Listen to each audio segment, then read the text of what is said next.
subject to internet approval.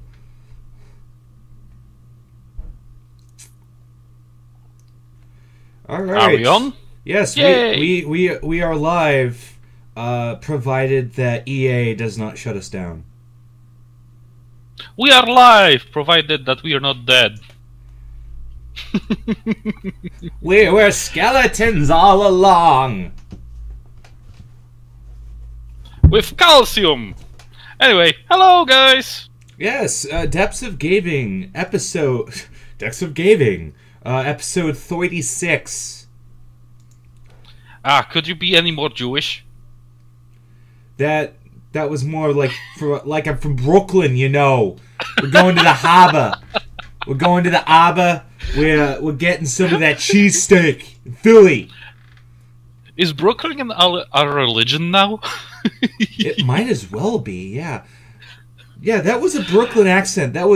Next time David's on, he'll treat you to the proper Jewish accent. Hey, Harold, do you want some casserole? Harold. Not right now, Hilda. I'm doing my counting right now. Oy vey. So we have now been boycotted by all of the internet. Welcome to Depths of Gaming, episode 36. Yes! All of you who remain. All three of you that are still left. We have a wonderful show for you today. We're going to be shitting on EA from dusk till dawn, basically. Oh boy, EA. What a wonderful bundle of joy you are. So yeah, EA this week have discovered that people do not take kindly to microtransactions and loot boxes. So they did what every other sensible every other sensible developer and publisher would do. They would shut the fuck up and wait for it to blow over. Oh no, they actually went head first into the internet to Reddit and created an AMA, which is right, because what's happened up until now is they put out an an ADA, or AMA. Eventually, I'll say the right string of letters. Yeah, ask me anything. It's an ask me anything on Reddit. I use Reddit. Why am I so uncultured? And they expected their trolls and fanboys to defend them and be like, but the game looks pretty. No, everyone was on their ass going, no, this is disgusting. I should not have to grind for 6 months in order Historically most downvoted thread on Reddit. It was so bad that they had to have admins hotlink EA's responses because they were so below the threshold. Yeah, as the story was developing, actually, we've learned a lot of interesting things about EA. We got the name for the management of Outrage, which is basically outdating the Outrage. This is something that YouTuber Sid Alpha told us about. He said the way EA will manage the outrage is that they're going to say, oh, we're looking into this. Oh, look, we've changed things. And basically, up to that point, Vader costed ludicrous amounts of crystals, quote unquote. Yeah, you buy a $60 game, and Vader is behind a paywall. Yes. Besides that, they said, oh, we reduced the cost of all those characters by 75%, so they're going to be easier to get. Right. What they didn't tell you was the fact that they're also reduced by 75% all the rewards that you get. So at the end of the day, nothing has changed. So they basically are banking on the fact that you are idiots who are not going to do their math. Yeah. I think it was like 70% less rewards. So they're they're 5% cheaper realistically. Yeah, but we both know that this is bullshit. It's not a real argument. Yeah. Yeah, they knew that this will create an outrage, and they already had a contingency plan, and they already knew what they will do. They already have had all of this calculated. Right, and then what they didn't count on. Stupid. Yeah, but what they didn't count on was one, the fact that we're going to calculate this shit, and two, that we're going to create such a shitstorm as gamers that Disney is going to hear about this, and they sent their representative down to EA's office, basically brought those guys to the ground and told them, bitches, do not fuck with our IP. Yeah. Disney has spent billions of dollars to ensure that Star Wars is a household name and will remain a household name for the rest of eternity. So so EA coming in and giving a Star Wars game a bad reputation is not good.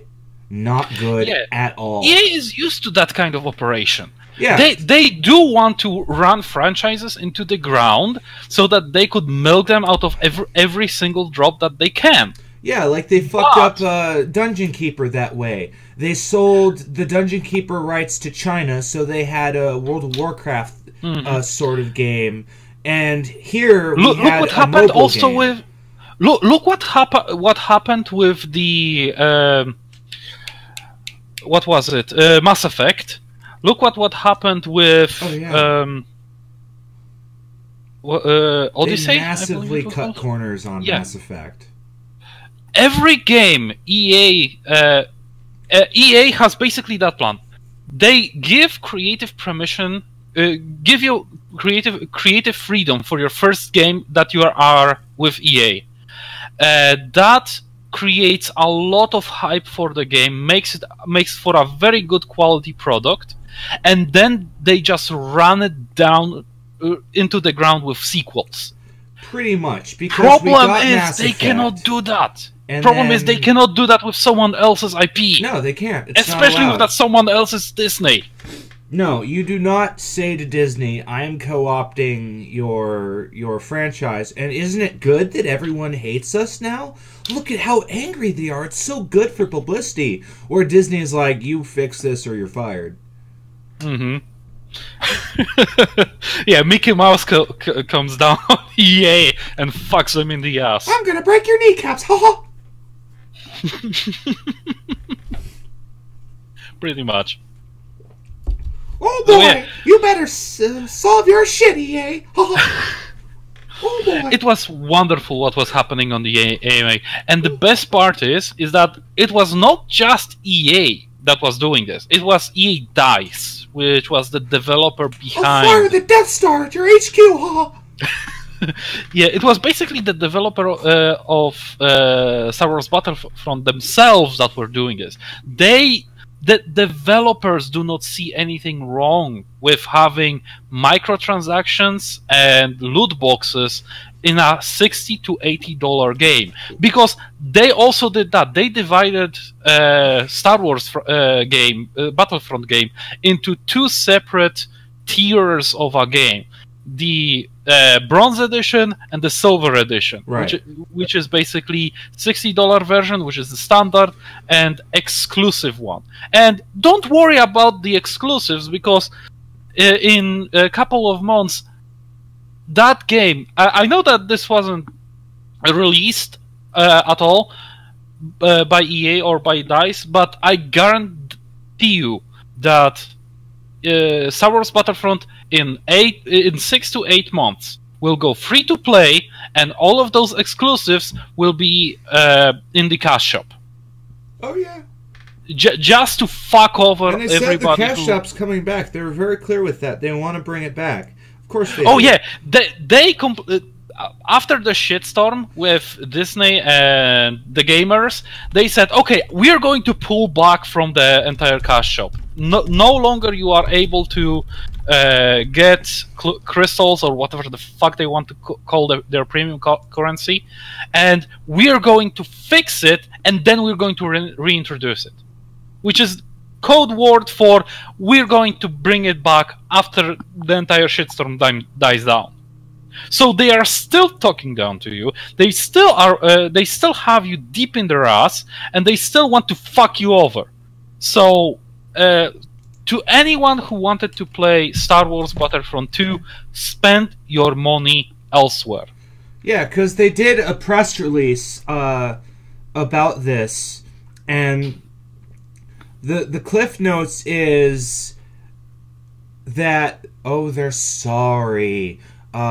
We didn't see this coming. We've heard concerns about potentially giving players unfair advantages. We've heard this is overshadowing an otherwise great game. This was never our intention. We hear you loud and clear. We will spend more time listening, adjusting, balancing, and tuning. Our goal has always been to create the best possible game for all of you, the people. That fucking bile is making me sick, seriously. Yeah, those were all snippets from the press release. It's really ugly. I mean, the Bane quote was me, but yeah, it's all corporate. It's corporate-ese. It's because they start out with thank you for being passionate. Now we're going to tell you you're wrong, passive-aggressively. Our goal was to be amazing. Well, duh. Now we're going to optimize this shit in such a way that you're not going to notice how badly it fucks you over. But the potentially giving players thing. Our problem was the fact that we did it in such a way that you noticed. Really, they're upset that they got caught, and now Disney's yelling at them. That's all they're mad about. Oh, yeah. And let's not forget, the best part is the Metacritic score in this entire debacle, which is... Yeah, I guess they had a bunch of sock puppet accounts do 10 out of 10 reviews, because all of these accounts, don't they have like one review on their history? Yes. There's like 80% of the 10 by 10 reviews have only one review on them, and that's the review. Only talk about how good the game looks. Oh yes, they talk about how the game looks and sounds, right? Sometimes they will mention how well it plays, but it's all missing the point. And the point is that microtransactions and loot boxes have no place in a $60 to $80 game. See, it's strange because as a world, the world has been moving politically right. America has been in the forefront of this, trying very hard to throw out as much progressivism as possible, and part of this has been just hugging and kissing and adoring corporate capitalism. This is corporate capitalism. This is a company going, I am allowed to charge you as much money as I want until I'm caught. It's pretty much the entire the philosophy. As long as I'm making money, I know that whatever I'm doing is doing it right. Right. There's this false equivalence where people think because you're making money, you're doing well. As we've seen several times in history, that is not the case. It's a plateau. That kind of situation only works when you have a monopoly. Which, by the definition of capitalism, is impossible. Yes. Wait, what are you saying? That monopolies are impossible? No. A perfect monopoly is impossible. Oh, I see. there are monopolies right now. For instance, there's a monopoly in the cable industries, especially in California. Is the way they have their grid set up? They purposefully do not compete with each other. Yeah, I think it's called the oligarchy, not the monopoly. Well, that's an oligarchy, but realistically, it's a monopoly. Yeah, they create virtual monopolies in the areas that they exist in. They there is purposefully do not monopolization compete. going on. Yeah, they purposefully do not compete because the fear of a single corporation owning everything is no longer a valid concern, at least not right now. Yeah. Because there are legal hurdles for a company becoming a monopoly. We made rules for that. We didn't want that to happen. So, but that's the operative term, is we took the steps. We have to take the steps to stop shit like this from happening.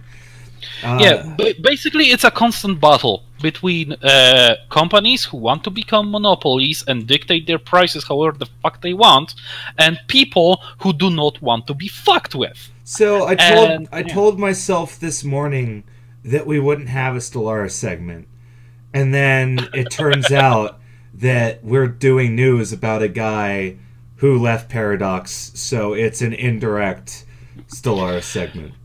It's technically not a Stellaris segment, but it's a Paradox segment. It's a Paradox segment, which apparently we can't go more than a week without, or I shrivel and die. Well, Paradox is an amazing company. They do a lot of shitty things. Well, Paradox is a Hydra that selectively shoves heads up its ass, and you never know which poop-covered heads you're going to deal with. That's Paradox, really, to me. Yeah. Yes. I think EA can also be described like that. What? EA can also be described like a Hydra that shits its heads. It's a different beast. But it pisses its heads. It's just a bunch of Hydra with a bunch of penises that spray urine everywhere, and each head has a different aroma and stink to its pee. It's horrible. With that lovely image, we go to John Schaefer, who is the lead designer, who was the lead designer of Civilization V, and he was a designer for At the Gates, where you're a barbarian tribe messing with a civilization, and that's kind of, as far as I can tell, the civilization is playing like Civilization, but you play the game differently. And so he left for creative differences, and he just got hired. He's a fresh guy. He's from May. He came in May, and this is interesting because when the key designer leaves from a project, that means one of two things: either the game is getting picked up anyway by Paradox and they're going to finish it, or it gets shelved and they never touch it again. And that's kind of unfortunate, but it happens.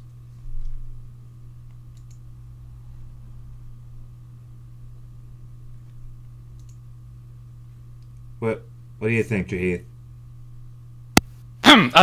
Sorry, my apologies. Something happened. He got caught in a time portal. It happens. Yes. Where were we? Anyways, moving on.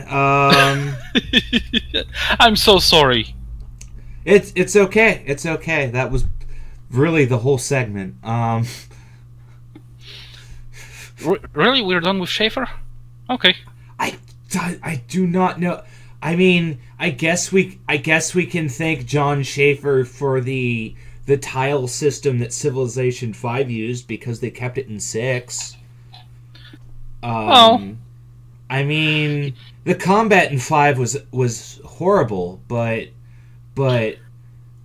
have you talked about him trying to incorporate a lot of complex mechanics into his games? Oh yeah, he was in all of his old interviews he was talking about. They were talking about how he's really interested in ideas and how he's really creative, and how he wants to build like complex game mechanics so that to more of a simulation in the game. And I think Paradox told him to scale back, and he was like, "Well, I can't do that." Or worse, they told him we have to do it in microtransactions, and he was like, "Not happening." Or in DLCs. Yeah, or in DLC. Which is Paradox's angle for everything is, let's remove as much content as we can and sell it back to them. Yeah, personally, I think that John Schafer would do very well as a developer for games, for roguelike games like Dwarf Fortress. He would do wonderfully in those types of games that are like indie and complex and simulations. Yeah, well, that's the kind of game I want to see more of. I want to see more of those. I want to see some of them that even have multiplayer, but we'll see on that. Now moving on to Cyberpunk 2077. There was a little bit of a controversy recently when CD Projekt Red was talking, I believe on... They said that they would have an online component that matches the spiritual... that would make the spirit of Cyberpunk more profitable. Yeah, so, that would make it more profitable. I believe they were being interviewed by I didn't some see sort profitable though. Cause the Kotaku article says there will be a certain online element related to Cyberpunk. That's the quote.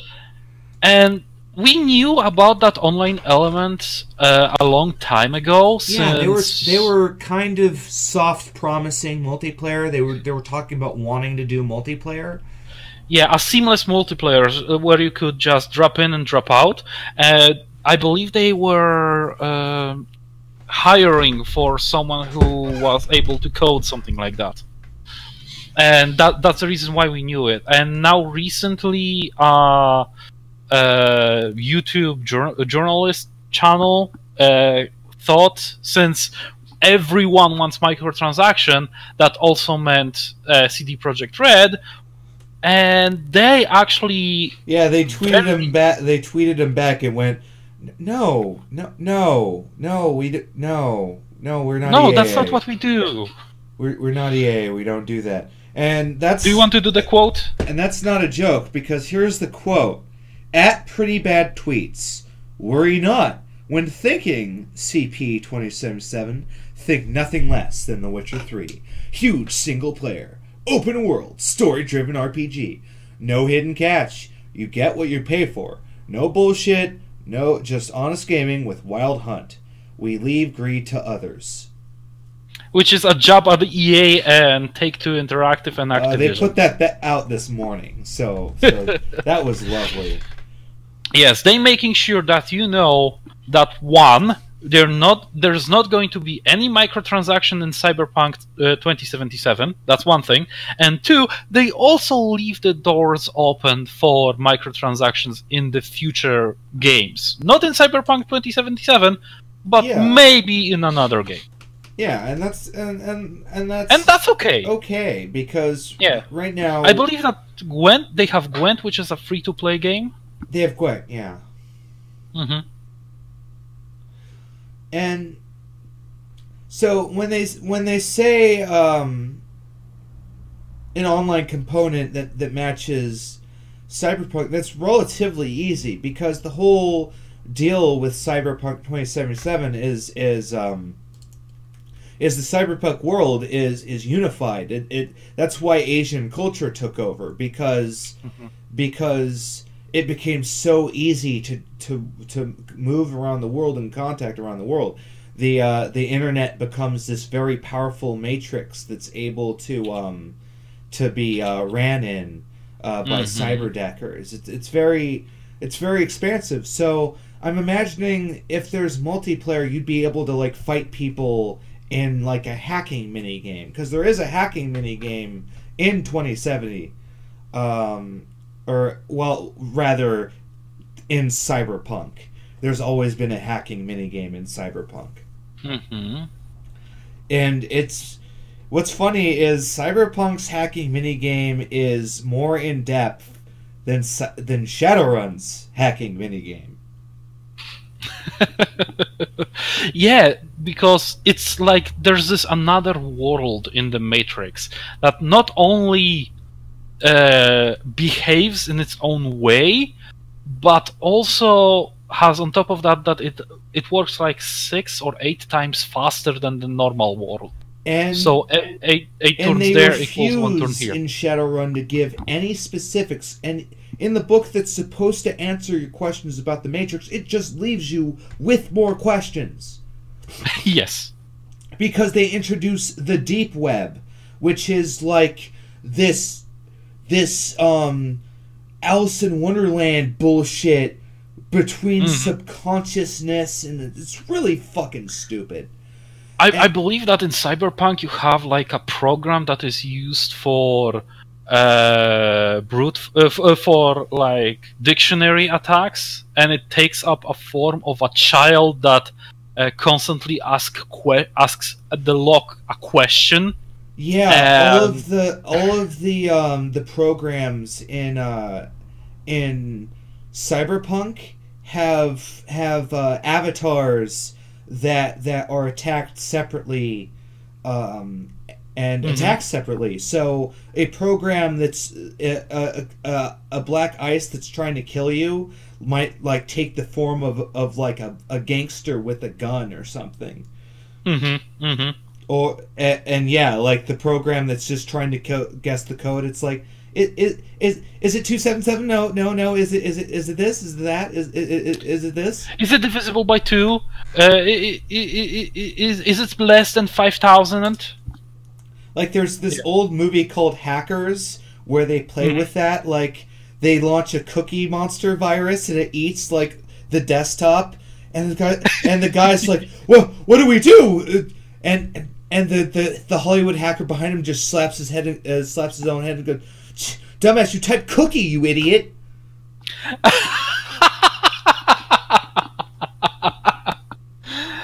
Yeah, go watch Hackers. It's a horribly awesome movie.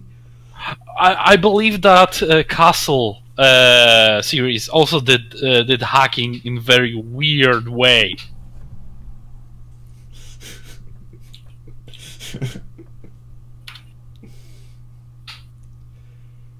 I always love the hacking segments where it just keeps going between the two people at their keyboards, and they could be doing fucking anything.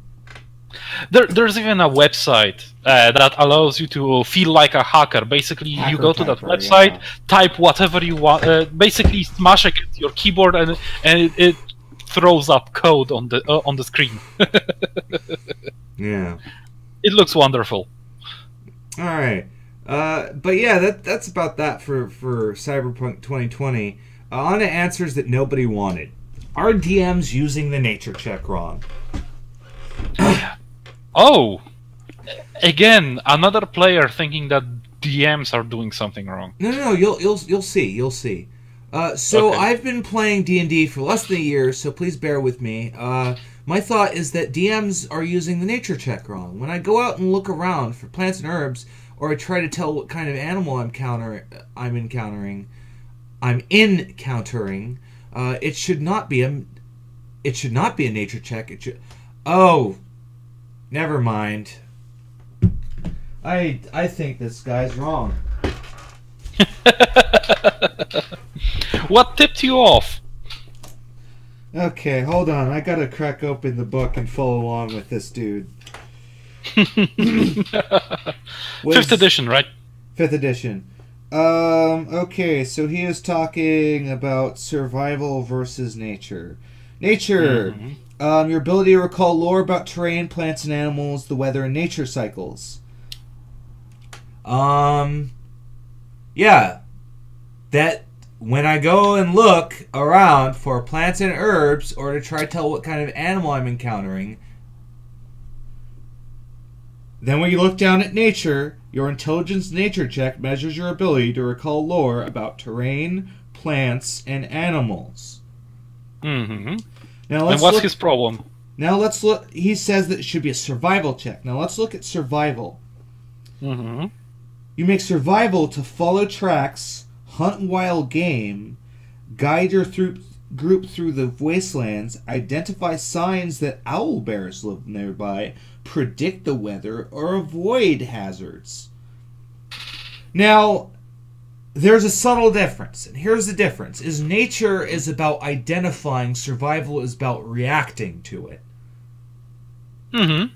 That makes sense. So if I see a creature I don't recognize what it is, I would roll nature.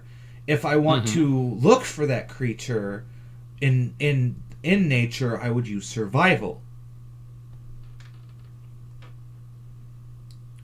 So when he's looking for a creature, that means he's going for survival, not for nature. For specific creature, yeah. Like if I'm gonna look at the tracks and I'm gonna see if it's like a wolf, and then I can like track this wolf, and I'd roll survival for that.